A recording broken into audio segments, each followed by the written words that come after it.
کانوں تک ہاتھ اٹھانا، اس مسئلے پر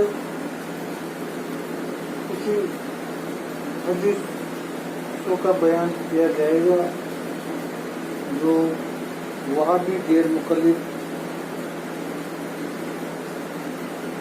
کندھوں تک ہاتھ اٹھاتے ہیں اور کانوں تک ہاتھ اٹھانے کے لیے منع کرتے ہیں۔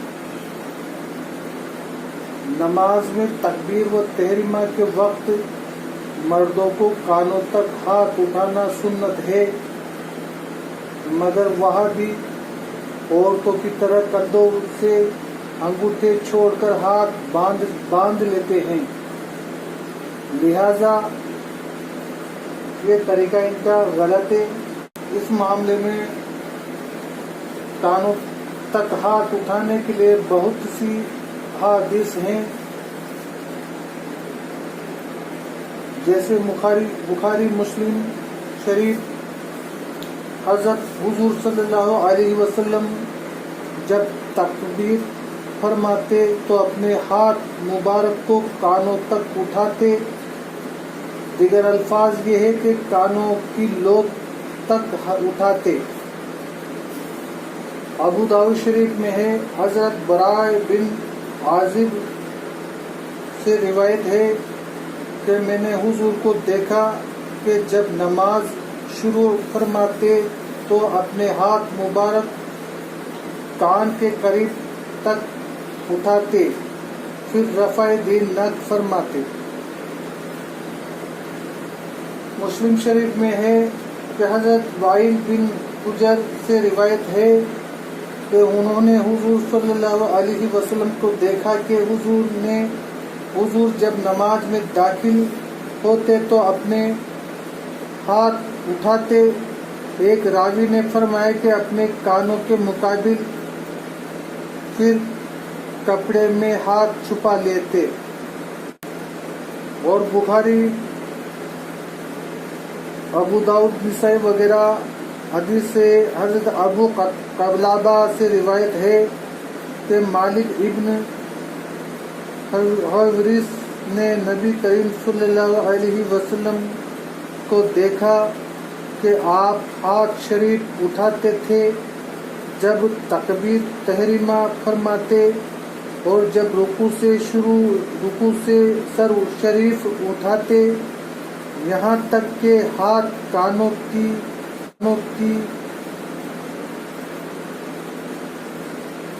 کو تک پہنچ جاتے۔ جب نبی صلی اللہ علیہ وسلم نماز پڑھتے تو یہاں تک ہاتھ شریف اٹھاتے کہ آپ کے انگوٹھے کانوں کے مقابل ہو جاتے۔ یہ جو وہابی ہے، یہ بہت سی حدیثیں پیش کر کے اس بات کا انکار کرتے ہیں کہ حضور صلی اللہ علیہ وسلم کندھوں تک ہاتھ اٹھاتے ہیں۔ ان باتوں کو بھی اپن کو سمجھنا بہت ضروری ہے۔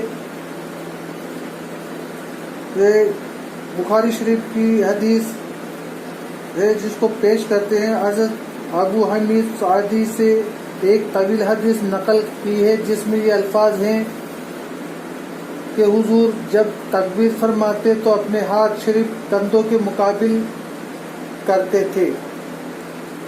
یہ حدیث پیش کرتے ہیں۔ اب ہر آدمی اس بات کو آٹومیٹک سمجھ جاتا ہے کہ جب کندھوں کے مقابل ہاتھ جائیں گے تو آٹومیٹک انگوٹھا کانوں کی لو تک پہنچ جائے گا، تو حدیث پر عمل ہو گیا۔ پھر دوسری حدیث بھی ایک اور یہ پیش کرتے ہیں کہ نبی کریم صلی اللہ علیہ وسلم اپنے ہاتھ مبارک اپنے کندھوں کے مقابل کرتے تھے۔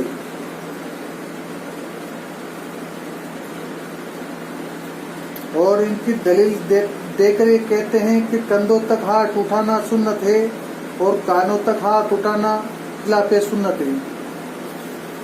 یہ حدیثیں بیان کر کے لوگوں کو یہ وہاں بھی گمراہ کرتے ہیں، اور یہ ایسی حدیثیں بیان کر کے لوگوں کو دھوکہ دیتے ہیں ان حدیثوں سے۔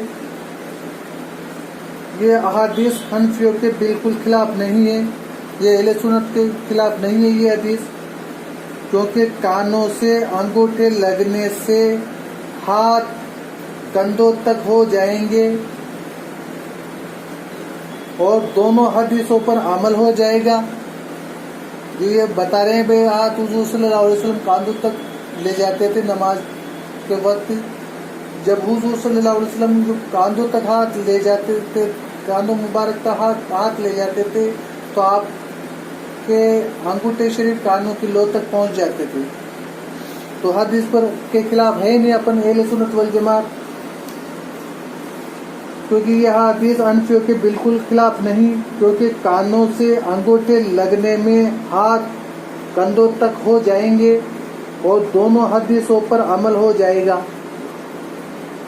لیکن کاندھوں تک انگوٹھے لگانے میں اس حدیث پر عمل نہ ہو سکے گا.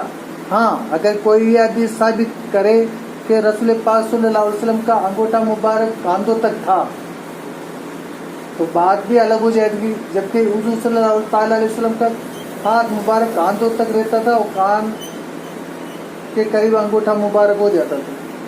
تو یہ ہر انفی مسلک اہل سنت والجماعت کا یہی عمل ہے اور یہی عقیدہ ہے کہ ہر جب بھی وہ تکبیر تحریمہ کہتا ہے تو وہ کندھوں تک ہاتھ پہنچتے ہیں اور کانوں کی لو تک انگوٹھا پہنچ جاتا ہے.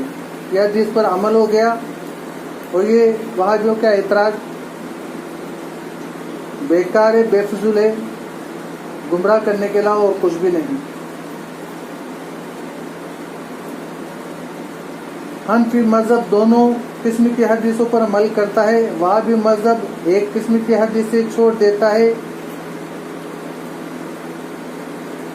لہذا حنفی جامع ہے. حضور علیہ السلام ہاتھ شریف ایسے اٹھاتے تھے کہ ہاتھ کو کاندھوں تک ہوتے تھے اور انگوٹھے کانوں تک.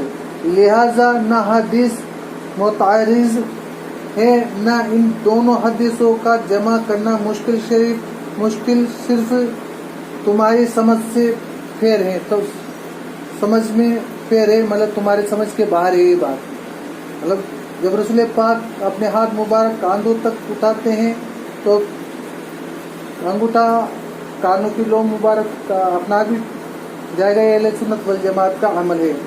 سارے غیر مقلدیوں وہابیوں کو عام اعلان ہے، کوئی مرفوع حدیث ایسی دکھائیں جس میں یہ ہو کہ حضور اپنے انگوٹھے کاندھوں تک اٹھاتے تھے.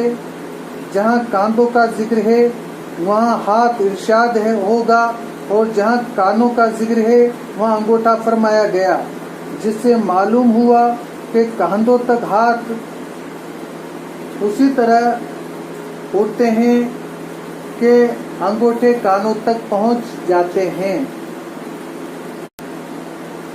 اب یہ ایک اعتراض یہ بھی جب اپنے اہل سنت والجماعت جو حدیثیں بیان کرتے تھے اور پورا جواب دیتے ہیں یہ حدیثوں کا، تو یہ ایک اعتراض یہ بھی کرتے ہیں کہ کانوں کی جتنی حدیث آپ نے پیش کی مطلب اہل سنت والجماعت پیش کرتی ہے وہ سب ضعیف ہے.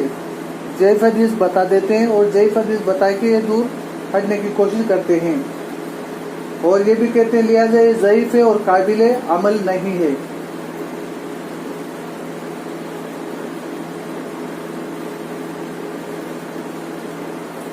اس میں چند جواب ہیں. ایک یہ کہ وہاں بھی غیر مقلد اپنی عادت سے مجبور ہیں کہ اپنی مخالف حدیثوں کو بلا وجہ ضعیف کر دیتے ہیں، اور دوسری یہ کہ ہم نے اس سلسلے میں مسلم بخاری کی احادیث بھی پیش کیے جن پر تمہارا پختہ ایمان ہے. تیسرے یہ کہ ضعیف اور حدیث جب کئی اسنادوں سے منقول ہو تو قوی اور حسن بن جاتی ہے. کمزور تنکے مل کر مضبوط رسی بن جاتے ہیں اور کمزور اسنادیں تین حدیثوں کو قوی کیسے نہ کرے گی. دیکھو اسی کتاب کا مقدمہ چوتھے میں ہے، یہ ہے ان حدیثوں میں کہ ان حدیث پر امت کے اعمال اور اولیاء اور صالحین نے عمل کیا ہے. امت کے عمل سے ضعیف حدیث قوی ہو جاتی ہے. اگر یہ حدیثیں ضعیف بھی ہوں تب بھی امام اعظم ابو حنیفہ جیسی ہستی کا اسے قبول کر لینا ہی قوی بنا دیتا ہے، کیونکہ عالم صالح کا قبول کر لینا ضعیف حدیثوں کو قوی کر دیتا ہے۔ آپ کا ان احادیث کو ضعیف کر دینا جرح مجہول ہے جو کسی طرح قابل قبول نہیں، کیونکہ اس میں وجہ ضعیف نہ بتائی گئی کہ کیوں ضعیف ہے۔ بھائی جو یہ وہاں بھی اس حدیثوں کو ضعیف بتا کے اگلی بات سے مطلب دور بھگنے کی کوشش کرتے ہیں ہٹنے کی، تو ضعیف ثابت کر کے بتائیں۔ بھائی ضعیف ہے تو کیسے ہے، ثابت کر کے دکھائیں۔ یہ کہ اگر محدثین کو یہ احادیث ضعیف ہو کر ملی تو امام ابو حنیفہ رضی اللہ تعالیٰ عنہ پر اس کا اثر نہیں ہو سکتا، کیونکہ ان کے وقت میں ضعیف اور راوی و اسنادوں میں شامل ہی نہیں ہوئے تھے۔ بعد کا ضعیف پہلے والوں کو مضر نہیں۔ وہابیوں کے اس مائع ناز اعتراض کے ٹکڑے اڑ گئے، الحمدللہ رب العالمین۔ مطلب یہ جو امام بخاری، امام مسلم، یہ امام اعظم رحمۃ اللہ علیہ کے بہت بعد دنیا میں تشریف لائے۔ جب امام اعظم رحمۃ اللہ علیہ صحابہ کرام کی زیارت کی، اور یہ تابعین میں سے ہے، ان کی پیدائش سن 80 ہجری میں، ان کی پیدائش امام اعظم رحمۃ اللہ علیہ کی، اور سن 150 ہجری میں امام اعظم ابو حنیفہ رضی اللہ تعالیٰ عنہ دنیا سے پردہ فرمایا آپ نے، اور سن 150 ہجری میں امام بخاری رحمۃ اللہ علیہ پیدا ہوئے۔ جب امام بخاری جیسے محدثین سے پہلے امام اعظم رحمۃ اللہ علیہ کی جو حدیثیں تھی وہ ان حدیثوں کے مقابل زیادہ بہترین اور قوی حدیثیں تھیں ان کے پاس۔ اس وقت ضعیف، صحیح، حسن یہ حدیثوں کا حساب کتاب ہی نہیں تھا۔ یہ تو بعد کے دور میں یہ بیان ہوئے، تو یہ امام اعظم رحمۃ اللہ علیہ کے قولز کے مطابق اپن ان کی پیروی کرتے ہیں۔ تو امام اعظم رحمۃ اللہ علیہ کے مطابق اور دیگر حدیثوں سے بھی ثابت ہو گیا کہ نماز کے اندر تکبیر تحریمہ میں کانوں تک انگوٹھے ہونا یہ سنت رسول پاک ہے اور صحابہ اکرام کی سنت ہے، اور یہی حق ہے صلی اللہ علیہ وسلم۔